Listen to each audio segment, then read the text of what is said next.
Hello friends, subscribe करें हमारे channel को और बेल आइकन को भी दबाएं ताकि सारी लेटेस्ट अपडेट और वीडियो आप तक पहुंचे सबसे पहले।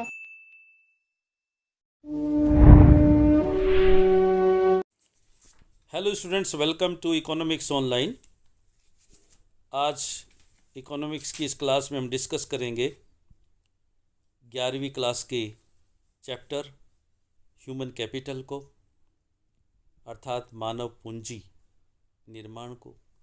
और इस टॉपिक के अंतर्गत आज का प्रश्न रहेगा, मानव पूंजी निर्माण से क्या आशय है, या मानव पूंजी निर्माण से आप क्या समझते हैं। मानव संसाधन विकास के मुख्य स्रोत बताइए। मानवीय पूंजी निर्माण की मुख्य समस्याएं बताइए। इन समस्याओं को हल करने के सुझाव दीजिए। तो आइए सबसे पहले जानें कि मानव पूंजी निर्माण का अर्थ क्या होता है। मानव पूंजी निर्माण एक ऐसी प्रक्रिया है जिसके अंतर्गत मानवीय शक्ति के विकास हेतु भारी मात्रा में विनियोग किया जाता है, ताकि देश में मानव शक्ति तकनीकी कुशलता एवं योग्यता प्राप्त कर सकें। इसका संबंध ऐसे व्यक्ति उपलब्ध करना और उनकी संख्या में वृद्धि करना है जो कुशल, शिक्षित तथा अनुभवी हों। इसके अंतर्गत शिक्षा, स्वास्थ्य एवं प्रशिक्षण पर किया गया वे सम्मिलित होता है। यानी बहुत अच्छे टीचर्स तैयार किए जाएं ताकि शिक्षा का विकास हो, बहुत अच्छे डॉक्टर्स तैयार किए जाएं ताकि स्वास्थ्य का विकास हो। इसके अलावा बहुत अच्छे इंजीनियर्स तैयार किए जाएं, साइंटिस्ट तैयार किए जाएं ताकि देश का विकास हो। इस प्रकार की मानव पूंजी, यानी ये मानव पूंजी के अंतर्गत आएगा। एक तरह से जो काम पैसा नहीं कर सकता वो लोग कर सकते हैं, जिनको कि हम तैयार करते हैं, और वो मानव पूंजी निर्माण कहलाता है।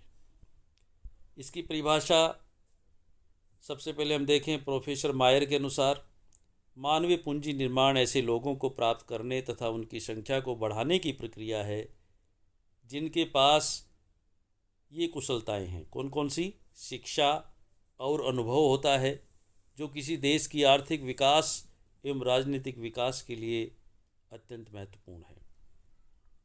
प्रोफेसर हार्बिसन के शब्दों में, मानव पूंजी निर्माण से हमारा अभिप्राय ऐसे व्यक्तियों को उपलब्ध करना और इनकी संख्या में वृद्धि करना है जो कुशल, शिक्षित व अनुभवपूर्ण हों, जिनकी देश के आर्थिक एवं राजनीतिक विकास के लिए नितांत आवश्यकता होती है। मानव पूंजी निर्माण इस प्रकार मानव विनियोजन और उसके सर्जनकारी तथा उत्पादक साधन की माप में विकास से संबंधित है। बहुत अच्छे इंजीनियर्स तैयार करें, डॉक्टर्स तैयार करें, टीचर्स तैयार करें, बहुत अच्छे पॉलिटिशियन, राजनीतिज्ञ तैयार करें, जो कि देश को विकास की गति दे सकें, देश के बारे में चिंतन कर सकें, सोच सकें। मानव पूंजी निर्माण के कुछ महत्वपूर्ण स्रोत हैं, सोर्स हैं। वो कौन कौन से हैं? नंबर 1 है शिक्षा। शिक्षा पर व्यय मनुष्य को अधिक कुशल बनाकर उसकी उत्पादन क्षमता में वृद्धि करता है। इससे भविष्य की आय बढ़ने की संभावनाएं बढ़ जाती हैं। स्वास्थ्य, एक स्वस्थ व्यक्ति ही किसी कार्य को अच्छी तरह से कर सकता है। चिकित्सा सुविधाओं के अभाव में श्रमिक बीमार रहता है और बीमार श्रमिक कार्य से बचता है। इससे उसकी उत्पादकता कम हो जाती है। स्वास्थ्य पर किया गया खर्च जो होता है वो मेहनत बल की, यानी श्रम बल की पूर्ति को बढ़ाता है, और इस प्रकार ये मानव पूंजी निर्माण का एक महत्वपूर्ण स्रोत है। तीसरा, प्रशिक्षण। फर्म अपने कर्मचारियों के प्रशिक्षण पर व्यय करती हैं, अपने कर्मचारियों को प्रशिक्षण दिलवाती हैं, दूर दूर भेजती हैं, किराया खर्च करती हैं, प्रशिक्षण दिलवाने में उनका जो खर्च आता है वो भी खर्च करती हैं, ताकि उत्पादकता बढ़े, उनकी स्किल बढ़ेगी, वो कार्य करेंगे, एक नई ट्रेनिंग लेकर आएंगे। फर्में प्रशिक्षण कार्य की व्यवस्था कारखाने के अंदर भी कर सकती हैं, अथवा अपने कर्मचारियों को प्रशिक्षण संस्थानों में भी भेज सकती हैं। प्रशिक्षण पर किया गया खर्च कर्मचारी की उत्पादकता को बढ़ाएगा और इससे दोनों को लाभ होगा, कर्मचारी को भी लाभ होगा और उस फर्म को भी लाभ होगा। चौथा, प्रवसन तथा सूचना। साधारणतया लोग अधिक आय की तलाश में अपने मूल स्थान से दूसरे स्थानों को पलायन करते हैं। आज देखते हैं कि जो इंडियन इंजीनियर्स होते हैं, डॉक्टर्स होते हैं, वे विदेशों में जाकर नौकरी करना पसंद करते हैं क्योंकि वहाँ पर उन्हें ज़्यादा पैसा मिलता है। प्रवसन के दौरान, जब प्रवसन का मतलब एक स्थान से दूसरे स्थान पर चले जाते हैं, प्रवसन के दौरान किए जाने वाले व्यय की तुलना में आय में अधिक वृद्धि होती है। इस प्रकार व्यक्ति श्रम बाजार तथा दूसरे बाजार जैसे शिक्षा और स्वास्थ्य से संबंधित सूचनाओं को प्राप्त करने के लिए व्यय करते हैं। यह जानकारी मानव पूंजी उपयोग के लिए बहुत महत्वपूर्ण होती है। अब मानव पूंजी निर्माण में कुछ समस्याएं भी आती हैं। वो कौन कौन सी? नंबर 1 है आवश्यक मानव पूंजी के स्टॉक का अनुमान लगाने की समस्या। अल्पविकसित देशों में आर्थिक विकास की दृष्टि से आवश्यक मानव पूंजी के कुल स्टॉक का अनुमान लगाना एक कठिन कार्य है। विशेष रूप से विकास की विभिन्न अवस्थाओं में यह अनुमान लगाना और भी कठिन होता है। फिर भी इतना निश्चित है कि अल्पविकसित देशों के विकास की प्रारंभिक अवस्था में शिक्षित व प्रशिक्षित व्यक्तियों के रूप में मानव पूंजी की आवश्यकता अधिक होती है, जैसे उद्यमी, संगठक, प्रशासक, वैज्ञानिक, चिकित्सक, अभियंता। अभियंता कहते हैं इंजीनियर को। और दूसरा है मानव पूंजी निर्माण की वृद्धि दर को व्यक्त करने की समस्या। मानव पूंजी निर्माण की जो वृद्धि दर है उसको स्पष्ट करना संभव नहीं है। फिर भी इस संबंध में कहा जाता है कि सामान्य रूप से मानव पूंजी निर्माण की वृद्धि दर केवल श्रम शक्ति की वृद्धि दर से ही नहीं बल्कि अर्थव्यवस्था की वृद्धि दर से भी अधिक होनी चाहिए।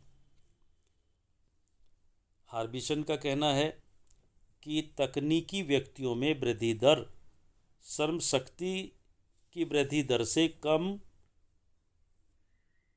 तिगुनी तथा क्लर्कों, शिल्पियों, प्रबंधकों और प्रशासक सेवी वर्ग की वृद्धि से दुगनी अवश्य होनी चाहिए। तीसरा है शिक्षा में विनियोजन का ढांचा निर्धारित करने की समस्या है। एशिया है, अफ्रीका है, दक्षिण अमेरिका है, इन सभी देशों में प्राथमिक शिक्षा पर अधिक बल दिया जाता है और जो निःशुल्क और अनिवार्य होती है। माध्यमिक पर कम दिया जाता है। ऐसा करने में खर्च बहुत होता है और अर्थव्यवस्था के विभिन्न क्षेत्रों का दबाव पड़ने से आर्थिक विकास में बाधा आती है। चौथा है उच्चतर शिक्षाओं के अनुचित प्रसार की समस्या। अल्पविकसित देश शिक्षा के विद्यमान स्तर में सुधार किए बिना ही उच्चतर शिक्षा हेतु विश्वविद्यालय खोलते रहते हैं। इसका परिणाम ये होता है कि शिक्षा के स्तर में गिरावट आती है तथा निजी तथा सार्वजनिक क्षेत्रों में रोजगार प्राप्त स्नातकों की दक्षता और उन्नति की संभावना घट जाती है। एक मिंट महोदय हुए हैं, उनका ये विचार है कि इस प्रकार की शिक्षा नीति एक प्रकार से देश के आर्थिक विकास व मानवीय साधनों का अपव्यय है। पांचवा, कृषि क्षेत्र, कृषि शिक्षा, स्त्री एवं प्रौढ़ शिक्षा तथा कार्यरत प्रशिक्षण कार्यक्रमों का अभाव। अल्पविकसित देशों में कृषि शिक्षा, स्त्री एवं प्रौढ़ शिक्षा तथा कार्यरत प्रशिक्षण कार्यक्रमों की और बहुत कम ध्यान दिया जाता है, जिसका परिणाम होता है कि आर्थिक विकास की दृष्टि से उपयुक्त मानसिकता, दृष्टिकोण तथा उत्पादक क्रियाओं का अभाव बना रहता है।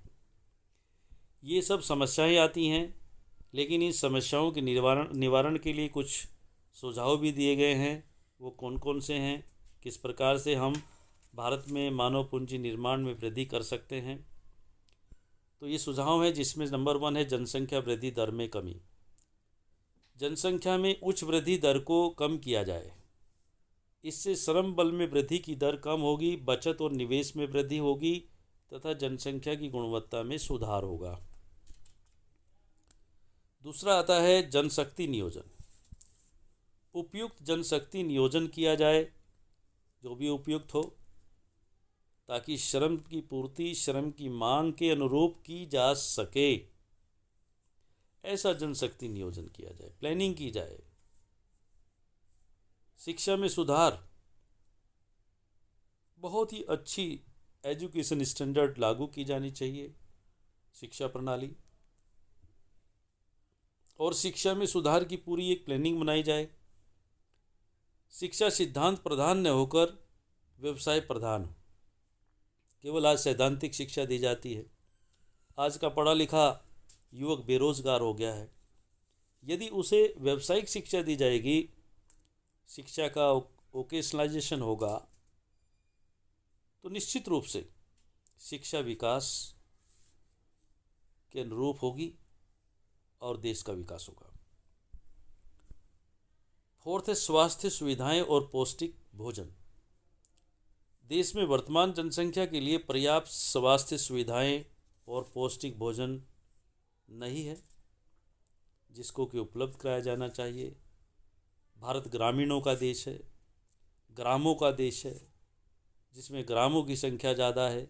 भारत की अबाउट 70% जनसंख्या ग्रामों में निवास करती है, लेकिन ये देखने में आता है कि प्रत्येक गांव में हॉस्पिटल नहीं है, स्कूल नहीं है। शिक्षा और स्वास्थ्य की जो सुविधाएं हैं वो वहाँ पर उपलब्ध कराई जानी चाहिए। और नेक्स्ट पांचवा आता है राष्ट्रीय विकास कार्यक्रम। मानव पूंजी निर्माण राष्ट्रीय विकास कार्यक्रम का एक भाग बनाया जाना चाहिए। लोगों को इस संबंध में सचेत किया जाना चाहिए, जागरूक किया जाना चाहिए, इसको प्रायोरिटी दी जानी चाहिए। सभी लोगों को शिक्षित किया जाना चाहिए कि यदि वो अपने बच्चों को पढ़ाएंगे, वो अपने स्वास्थ्य का ध्यान रखेंगे, तो निश्चित रूप से वो देश के विकास में एक मील का पत्थर साबित होंगे। और इसी के साथ ये टॉपिक समाप्त होता है। थैंक्स।